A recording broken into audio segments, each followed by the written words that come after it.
आपले प्रतिनिधी विशाल पाटील आपल्या सोबत जोडले गेले, त्यांच्याकडून अधिकचे अपडेट्स घेऊया। विशाल,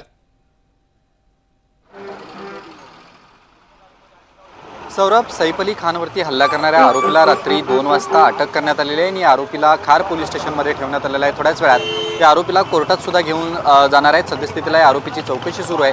पोलिसांकडून स्पष्ट करण्यात आले की प्रथमदर्शनी हा आरोपी बांगलादेशी नागरिक असल्याचं समजतंय। त्याच्याकडे तशा पद्धतीचं साहित्य सुद्धा सापडलेलं आहे आणि आता खार पोलीस स्टेशनच्या बाहेर जर आपण पाहायला गेलं तर अवघ्या काही 5 ते 7 मिनिटांमध्ये या आरोपीला बँड्रा कोर्टामध्ये घेऊन पोलीस जातील, तशा पद्धतीची माहिती पोलिसांकडून मिळते। दुसरीकडे जर आपण पाहायला गेलं तर या आरोपीकडे वेगवेगळ्या पद्धतीचं साहित्य सापडलं आहे। त्याच्यावरनं हा आरोपी बांगलादेशी असल्याचं प्रथमदर्शनी असल्याचं पोलिसांनी सांगितलं आहे। त्यामुळे या आरोपीकडनं वेगवेगळ्या अँगलनं चौकशी जी आहे ही आता पोलिसांनी सुरू केलेली आहे। नेमकं या आरोपीसोबत अजून कोणी या कटामध्ये होतं का?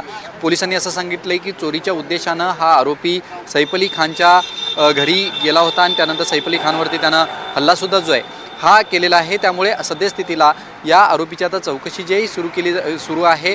थोड्याच वेळात या आरोपीला बँड्रा कोर्टामध्ये घेऊन जातील, तशा पद्धतीची तयारी खार पोलीस स्टेशनच्या बाहेर आपल्याला पाहायला मिळते।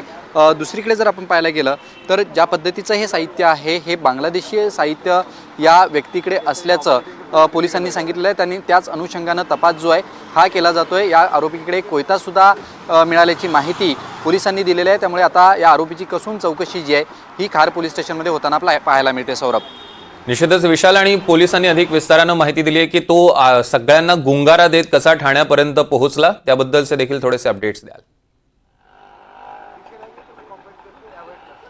नक्की, ज्यावेळेला ह्या आरोपीला पकडण्यात आलं त्यावेळेला त्यानं सुरुवातीला नाव चुकीचं सांगितलं।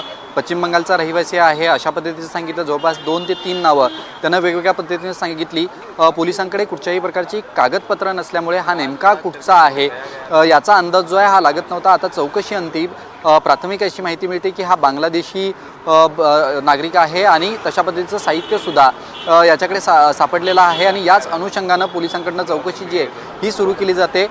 काही कागदपत्र याच्या बाबतीत मिळतात का या अँगलनं सुद्धा तपास जो आहे हा केला जातोय आणि तशा पद्धतीची कलमंसुद्धा या प्रकरणामध्ये ॲड करण्यात आलेली आहेत। त्यामुळे या इसमानं सातत्यानं ओळख बदलण्यासाठी म्हणून मुंबईतील वेगवेगळ्या ठिकाणी तो गेला, वेगवेगळ्या ठिकाणी तो राहिला आणि लेबर म्हणून तो काम करतोय। ठाण्यातील लेबर कॅम्पमध्ये तो थांबला होता आणि त्याच ठिकाणवरनं पोलिसांनी या आरोपीला अटक जी आहे ही केलेली आहे। त्यामुळे स्वतःची ओळख पटू नये याच्यासाठी काही ठिकाणी तो वेषांतर करून नाही गेला, काही ठिकाणी त्यानं स्वतःची ओळख जी आहे ही लपवली होती आणि याच अनुषंगानं सगळी चौकशी जी आहे ही पोलिसांनी केली आणि आता थोड्याच वेळात पोलीस या आरोपीला कोर्टात जे आहेत हे घेऊन जातील। त्या ठिकाणी काय पोलिसांकडनं खुलासे केले जातात हे सुद्धा पाहणं अधिक महत्त्वाचं असणार आहे। सौरभ, निश्चितच विशाल, यावर लक्ष ठेवून असा त्याचे अपडेट्स आम्ही तुमच्याकडून घेऊ। तुर्तास धन्यवाद।